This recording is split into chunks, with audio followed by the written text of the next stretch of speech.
Students, welcome back. Introduction to analytical chemistry chapter हमने start किया था और इसके अंदर जो है पीछे कुछ टॉपिक हमने डिस्कस किया था। कल का जो लेक्चर हुआ उस टॉपिक के अंदर हमने साइंटिफिक नोटेशन को स्टडी किया है कि बहुत लार्ज नंबर और बहुत स्मॉल नंबर्स को हम साइंटिफिक नोटेशन में किस तरह से इंडिकेट करेंगे। आज का जो हमारा टॉपिक स्टडी के लिए that is precision and accuracy in measurement. तो aim of any measurement is to get actual value called as true value or accepted value. This actual value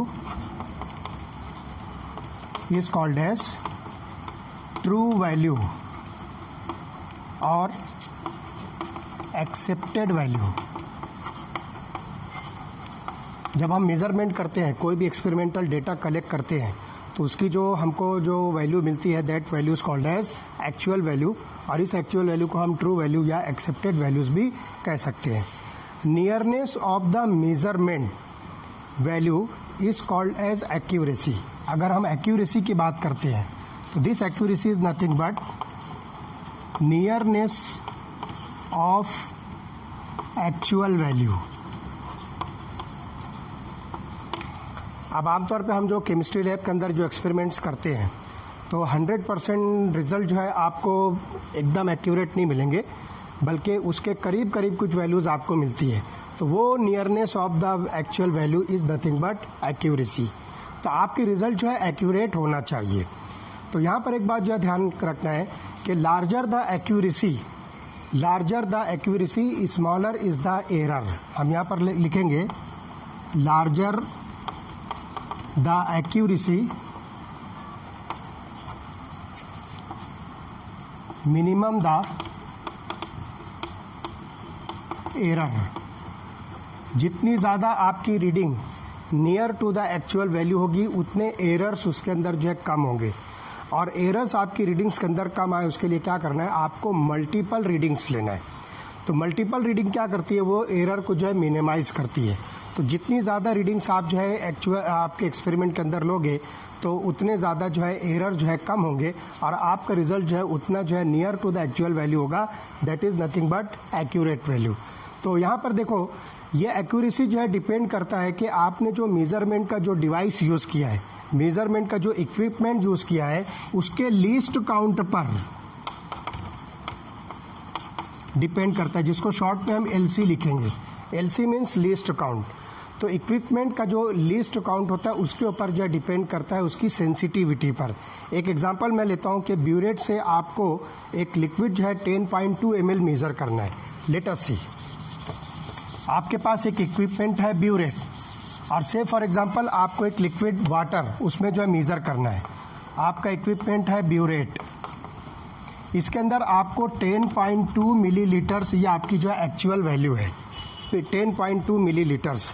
अब जब आप ब्यूरेट के अंदर इसको मेज़र करोगे तो देखिए तीन आपको जो है मैं डायग्राम बनाकर बताता हूँ कि कहाँ कहाँ पर जो है वो रीडिंग जो है काउंट हो सकती है और आपकी एक्चुअल वैल्यू जो है कहाँ पर आ सकती है। तो लेट अस सी,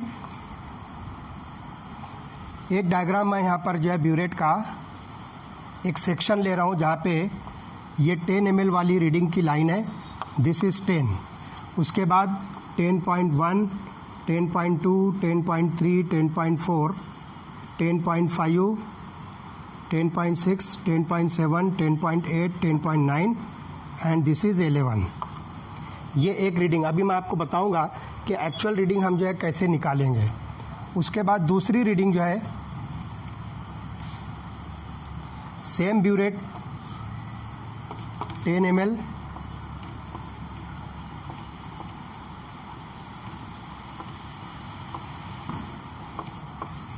एक और डायग्राम मैं बनाता हूं, आपको बहुत इजीली समझ में आ जाएगा।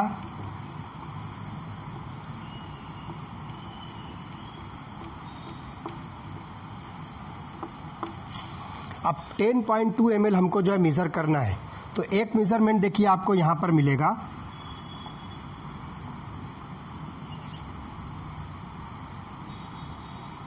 दिस इज योर लिक्विड, ये आपका लिक्विड है। तो यहाँ पर आपका एक मेज़रमेंट मिलता है, एक मेज़रमेंट आपको यहाँ मिलेगा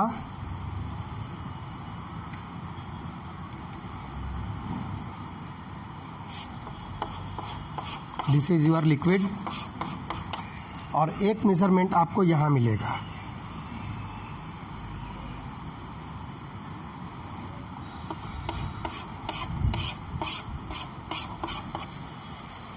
अब तीनों डायग्राम्स के अंदर आप देखिए कि आपकी जो रीडिंग्स है वो कहाँ पर काउंट हो रही है। तो लेट अस सी, यहाँ पर देखिए ये जो इसका लोअर मेनिस्कस है वो 0.1 10 के बाद जो है पहले डिजिट पर जो है ये टच हो रही है।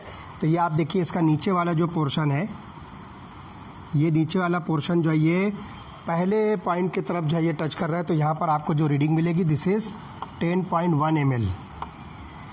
यहाँ पर आप देखिए ये रीडिंग जो है दूसरे वाले लाइन को जो है टच कर रही है, दिस इज 10.2 ml।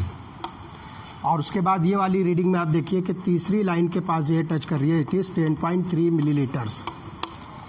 अब आपकी एक्चुअल वैल्यू जो है 10.2 ml है, लेकिन जब आप इसको मेज़र करोगे तो आपकी ऑब्जर्व्ड वैल्यू जो होगी that is in between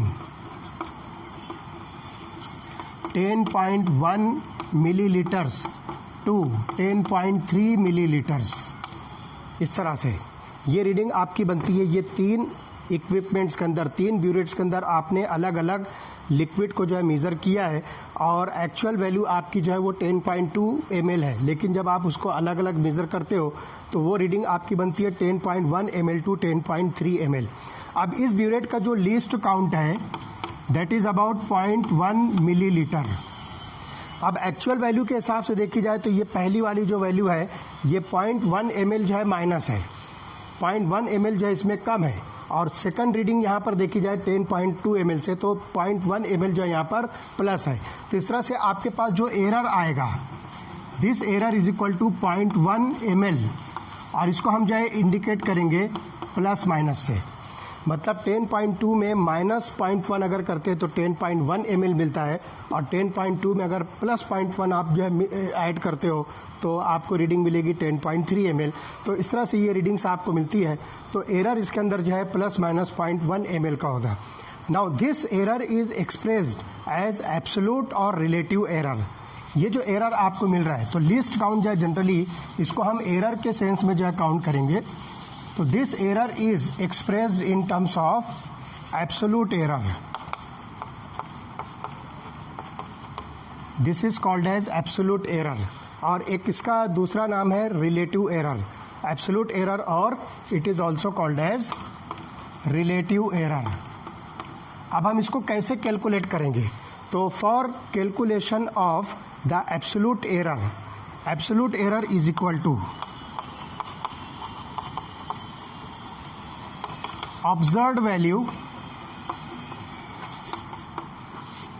minus आपके पास जो ऑब्जर्व्ड वैल्यू है उसमें से आप जो है ट्रू वैल्यू को जो है माइनस कर दो, ट्रू वैल्यू। तो इस तरह से आपको एब्सोल्यूट एरर मिलेगा। फॉर एग्जांपल अभी जो हमने 10.2 ml की ब्यूरेट रीडिंग वाली जो एग्जांपल हमने लिया था, जो डायग्राम मैंने आपको बताया था, उसके हिसाब से अगर हम एब्सोल्यूट एरर कैलकुलेट करें तो आपकी ऑब्जर्व्ड वैल्यू थी 10.2 ml, और उसमें जो है आपकी जो है ट्रू वैल्यू थी, ऑब्जर्व्ड वैल्यू आपकी आती है 10.1 ml और ट्रू वैल्यू आती है 10.2 ml। ये ट्रू वैल्यू है। तो इसके हिसाब से देखा जाए तो आपका जो एरर आएगा दिस इज माइनस 0.1 मिलीलीटर। और एक दूसरी वाली रीडिंग में आपके पास जो है ऑब्जर्व्ड वैल्यू थी 10.3 ml और ट्रू वैल्यू आपकी बनती है 10.2 ml। तो यहाँ पर जो है आपको मिलेगा प्लस 0.1 ml। तो इस तरह से दो डिफरेंट आपको जो है वैल्यूज़ मिलती है। तो प्लस माइनस साइन ये इंडिकेट करता है कि आपकी जो रीडिंग्स है वो ट्रू वैल्यू से कम है या ट्रू वैल्यू से ज़्यादा है। इसलिए यहाँ पर हम इसको जो है ऑब्जर्व एरर जो है लेंगे, तो ये ऑब्जर्व एब्सोल्यूट एरर जो रहेगा, इस एब्सोल्यूट एरर को आप लिखोगे प्लस माइनस 0.1 ml। तो ये एग्जांपल जो मैंने अभी लिया था ब्यूरेट की 10.82 ml के लिए, तो उसके हिसाब से आपको ये वैल्यू माइनस में भी मिलेगी और ये वैल्यू प्लस में भी मिलेगी। तो इस तरह से हम यहाँ पर जो है एब्सोल्यूट एरर कह सकते हैं कि इस एक्सपेरिमेंट के अंदर जो एब्सोल्यूट एरर है वो प्लस माइनस 0.1 ml का हो सकता है। तो यहाँ पर जो है इस तरह से हम जो है बहुत इजीली एब्सोल्यूट एरर जो है कैलकुलेट कर सकते हैं। Now the relative error can be calculated by dividing absolute error with true value and multiplying it with 100%। तो देखिए दूसरा जो है relative error, how to calculate relative error, look here, this is relative error is equal to absolute error divided by, इसको जो है आप true value से जो है डिवाइड करो, true value multiplied by 100 and it is calculated in percentage. तो इस तरह से आप जो है रिलेटिव एरर जो है बहुत इजीली जो है कैलकुलेट कर सकते हो। अभी एक्चुअल इसका कैलकुलेशन किस तरह से होगा मैं आपको 2 एग्जांपल्स लेकर बताऊंगा। आपकी बुक में भी वो एग्जांपल्स दी हुई है, लेकिन आपको समझ में आ जाए तो वो चीज़ मैं यहाँ पर अभी डिस्कस करने वाला हूँ। तो एब्सोल्यूट एरर और रिलेटिव एरर हम जो है कैसे कैलकुलेट कर सकते हैं। अब यहाँ पर एक बात जो है ध्यान रखना है कि जो आपकी रीडिंग्स होती है, मल्टीपल रीडिंग्स, वो हम एरर्स को जो है मिनिमाइज करने के लिए करते हैं। तो क्लोजली मैच्ड रीडिंग अगर आपके पास आती है तो हम उसको कहेंगे कि it is a precised reading, यानी आपकी रीडिंग जो है 10.2 ml for example true value है। अब आपका जो एक्सपेरिमेंटल डेटा कलेक्ट होता है तो उसमें 10.1 ml भी एक्सेप्टेबल है, 10.3 ml भी एक्सेप्टेबल होगी। तो इस तरह से ये क्लोजली रिलेटेड, क्लोजली मैच्ड जो रीडिंग्स होती है ये कहलाएगी it is considered as to have the high precision, and precision is the prerequisite for high accuracy।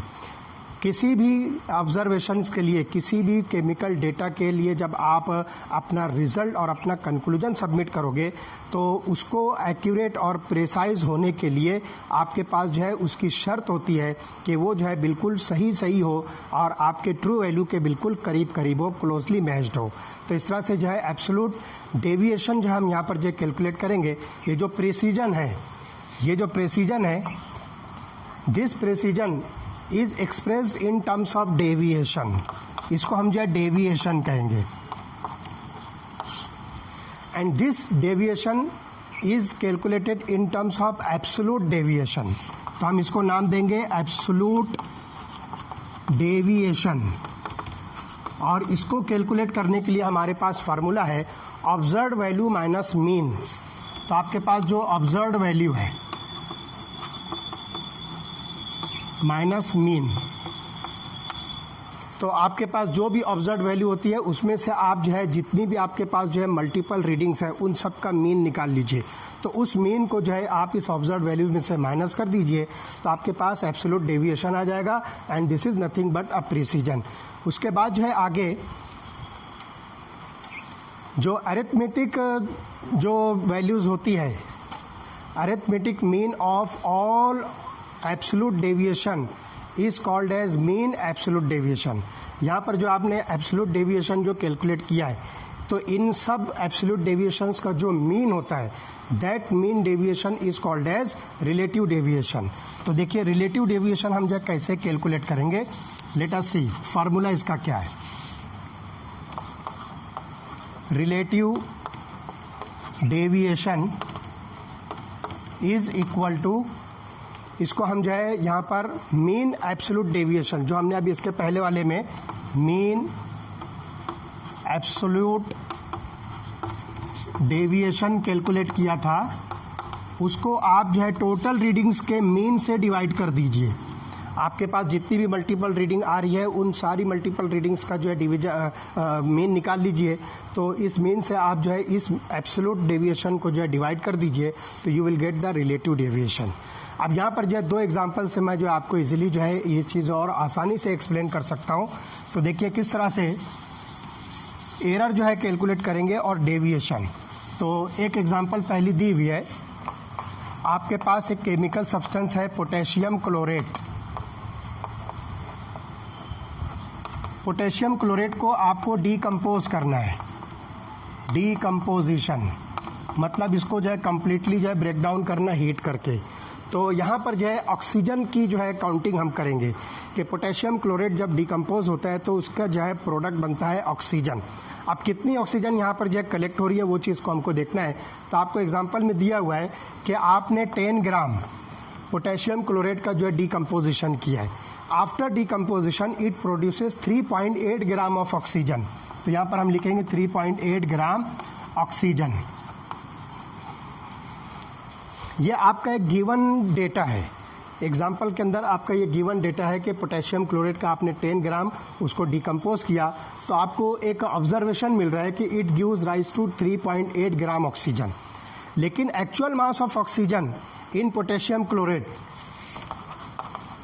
That is actual mass of oxygen in KClO3, तो ये आपको मिलता है 3.92 ग्राम। अब ध्यान रखिए, ये आपके पास हो गई ट्रू वैल्यू और ये आपकी है ऑब्जर्व्ड वैल्यू। मतलब एक्चुअल सैंपल जो है एक्चुअल सैंपल जो पोटेशियम क्लोराइड का है उसके अंदर एक्चुअल वैल्यू ऑक्सीजन की है 3.92 ग्राम। लेकिन एक्सपेरिमेंट होने के बाद ये बात हमको समझ में आ रही है कि हमारे पास जो रिजल्ट ऑब्टेन्ड हुआ उसके अंदर जो ऑक्सीजन का अमाउंट है, ऑक्सीजन का जो मास है, it is less than the true value. तो यहाँ पर हम जो है आसानी के साथ जो है एब्सोल्यूट एरर जो है कैलकुलेट कर सकते हैं। तो यहाँ पर जो इसका एब्सोल्यूट एरर क्या होगा, let us see. Absolute error is equal to true value minus observed value. जो फार्मूला हमने पीछे लिखा था एब्सोल्यूट एरर को कैलकुलेट करने के लिए, that is observed value minus true value. This is observed value minus true value. अब ऑब्जर्व्ड वैल्यू आपकी मिलती है 3.8, ऑब्जर्व्ड वैल्यू आपकी है 3.8 और आपकी ट्रू वैल्यू है 3.92। तो आपके पास जो है एब्सोल्यूट एरर की जो वैल्यू बनती है that is 0.12 gram. This is 0.12 ग्राम। और चूंकि ये वैल्यू जो है स्मॉलर है इसलिए आप इसको जो है निगेटिव साइन से इंडिकेट करेंगे। तो यहाँ पर निगेटिव साइन क्या बता रहा है कि आपकी जो ऑब्जर्व्ड वैल्यू है, जो आपका रिजल्ट है, वो ट्रू वैल्यू से जो है कम है, इसकी रीडिंग जो है ट्रू वैल्यू से कम आ रही है। तो इस तरह से यहाँ पर हम जो है एब्सोल्यूट एरर कैलकुलेट करेंगे। अब रिलेटिव एरर कैसे कैलकुलेट होगा, let us see how to calculate relative error. Relative error को कैलकुलेट करने के लिए हमारे पास फार्मूला है absolute error divided by true value. This is absolute error divided by true value multiplied by 100%। अब आपके पास देखिए एब्सोल्यूट एरर है -0.12, तो यहाँ पर आप लिखोगे -0.12 डिवाइडेड बाय ट्रू वैल्यू आपके पास है 3.92, तो 3.92 यहाँ पर लिखोगे मल्टीप्लाइड बाय 100, तो आपका आंसर आएगा माइनस, इसको जब सॉल्व करते हैं तो 3.06, ये हो जाएगा 3.06%। मतलब आपका आंसर इतने परसेंट, मतलब जो आपने यहाँ पर ऑक्सीजन ऑब्टेन किया है वो एक्चुअल वैल्यू से इतने परसेंट जो है ये कम है, ये लेस क्वांटिटी में। तो ये निगेटिव साइन इसकी जो है मतलब जो है लेस क्वांटिटी को इंडिकेट कर रही है, जो कि less than the true value है। तो 3.92 और 3.8 में जो परसेंटेज डिफरेंस है दैट इज़ अबाउट 3.06%। तो इस तरह से हम बहुत आसानी से एब्सोल्यूट वैल्यू और एब्सोल्यूट एरर और रिलेटिव एरर जो है इजीली कैलकुलेट कर सकते हैं। This is absolute error. तो ये एक एग्जांपल हुई। अब दूसरे एग्जांपल के अंदर मैं आपको ये बताऊंगा कि यहाँ पर जो है एब्सोल्यूट डेविएशन और रिलेटिव डेविएशन हम जो है कैसे कैलकुलेट करेंगे। तो लेट अस सी, यही पोटेशियम क्लोराइड का डिकम्पोजिशन हम करेंगे तो 3 रीडिंग्स हमको मिलेगी। देखो अलग अलग सैंपल लेकर हम उसको जो है डिकम्पोज करते हैं तो 3 रीडिंग्स मिलती है। हमने यहाँ पर जो 3 सैंपल लिया है, सैंपल नंबर 1, 2 एंड 3। उसके बाद यहाँ पर जो है हमको मास ऑफ ऑक्सीजन जो है तीनों में डिकम्पोजिशन करने के बाद जो मास ऑफ ऑक्सीजन ऑब्टेन्ड होता है, तो पहले सैंपल में जो है 3.87 है, 3.87 ग्राम। दूसरे सैंपल में आपको मिलेगा 3.95 ग्राम और तीसरे सैंपल में आपको मिल रहा है 3.89 ग्राम। अब इसका डेविएशन कैसे निकलेगा, तो सबसे पहले आपको क्या करना है कि ये जो आपको वैल्यूज़ दी हुई है इसका मीन निकालना है। तो इसका मीन कैसे निकलेगा, लेट अस सी। इन सब का जो है आप समेशन कीजिए और 1, 2, 3 रीडिंग्स है तो डिवाइडेड बाय 3, ये हो जाएगा 3.87 प्लस 3.95 प्लस 3.89 डिवाइडेड बाय 3। तो आपको ये मीन मिलेगा, इसकी वैल्यू आएगी 3.90। ये आपका हो गया मीन। किसका मीन? ये रीडिंग्स जो आपको मिलती है, एक्चुअल रीडिंग जो मिलती है आपके ऑब्जर्व्ड वैल्यूज़, जो ऑब्जर्व्ड वैल्यूज़ है इसका जो है मीन मिलता है 3.90। अब आपको यहाँ पर जो डेविएशन कैलकुलेट करना है। अब डेविएशन आप कैसे कैलकुलेट करोगे? तो यहाँ पर आपके पास जो ऑब्जर्व्ड वैल्यू है उसको जो है इस ट्रू वैल्यू के मीन से जो है माइनस कर दो, तो एब्सोल्यूट डेविएशन आपको मिलेगा। This is called as absolute deviation. Absolute deviation में आपको क्या करना है? ऑब्जर्व्ड वैल्यू माइनस मीन, ये आपका जो फार्मूला है, ऑब्जर्व्ड वैल्यू माइनस मीन। तो इस ऑब्जर्व्ड वैल्यू में से ये मीन जब निकालते हैं तो आपको यहाँ पर जो है डेविएशन मिलेगा 0.03 ग्राम। ओके, उसके बाद यहाँ पर जो इन दोनों का डिफरेंस निकालेंगे तो 0.05 ग्राम। प्लस माइनस जो भी वैल्यू आएगी वो अपनी जगह पर, हम यहाँ पर सिर्फ फिगर्स लिख रहे हैं कि कितना डिफरेंस आपको मिलता है एब्सोल्यूट डेविएशन की। और उसके बाद जो इसको जब हम डिफ्रेंशिएट करते हैं तो 0.01 ग्राम हमको मिलता है। अब उसके बाद क्या कीजिए, इस डेविएशन का भी जो आप मीन निकाल लीजिए, मतलब तीनों का एडिशन करके उसको डिवाइडेड बाय 3 कीजिए तो ये आपको मिलेगा 0.03 ग्राम। तो इस तरह से आपके पास में जो ऑब्जर्व्ड वैल्यू है, ये ऑब्जर्व्ड वैल्यू में से आपने क्या किया, इसको जो है डेविएशन कैलकुलेट किया ट्रू वैल्यू को इसमें से माइनस करके, तो इस तरह से आपको यहाँ पर जो मीन मिलता है 0.03 ग्राम। तो अब यहाँ पर आपको जो मीन मिलता है कौन सा मीन है, ये आपके पास में जो वैल्यूज़ आती है डेविएशन की, तो उसका मीन जो है ये आपको मिलेगा प्लस माइनस 0.03 ग्राम। तो ये आपके पास एक्चुअल वैल्यू आ जाती है ये मीन की। अब आपको क्या करना है, रिलेटिव डेविएशन कैलकुलेट करना है। तो absolute deviation minus true value जब हमने लिया तो आपको जो है उसकी मीन जो है 0.03 ग्राम मिलती है, बराबर। मतलब ये तीनों का जो एब्सोल्यूट डेविएशन है, इन तीनों के एब्सोल्यूट डेविएशन का जब हम मीन निकालते हैं तो ये वैल्यू बनती है और इसको हम जो है एवरेज मीन जो है कंसिडर कर सकते हैं। अब आपको इस पर से जो है रिलेटिव डेविएशन कैलकुलेट करना है। Now relative deviation is equal to, कैसे कैलकुलेट होगा relative deviation? That is mean absolute deviation. ये जो अभी हमने कैलकुलेट किया, this is mean absolute deviation, और इसको क्या करना है, डिवाइडेड बाय मीन। कौन सा मीन?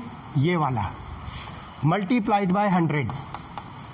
तो अब यहाँ पर आप देखिए मीन एब्सोल्यूट डेविएशन आपके पास में है 0.03, जो हमने अभी यहाँ पर कैलकुलेट किया, ये हो गया 0.03 डिवाइडेड बाय, अब ये मीन है 3.90 मल्टीप्लाइड बाय 100। तो आपको जो है इसका आंसर मिलता है 0.8%। This is 0.8% and it is called as relative deviation. तो इस तरह से बहुत आसानी के साथ हम किसी भी केमिकल डेटा जो हमारे पास जो है कलेक्ट होता है उसके अंदर जो है एब्सोल्यूट एरर, रिलेटिव एरर, इसी तरह से एब्सोल्यूट डेविएशन और रिलेटिव डेविएशन जो है इजीली कैलकुलेट कर सकते हैं। बस सिर्फ जो सिंपल जो फार्मूले आपको दिए हुए हैं वो फार्मूले आपको जो है ध्यान रखना है और उसको जो है प्रॉपर जो है अप्लाई करके आप इजीली जो है ये डेटा को जो है कैलकुलेट कर सकते हो। अब इसके बाद वाला जो लेक्चर होगा that is a significant figure, वो हम जो है डिटेल में इसके बाद वाले लेक्चर में स्टडी करने वाले हैं। ओके।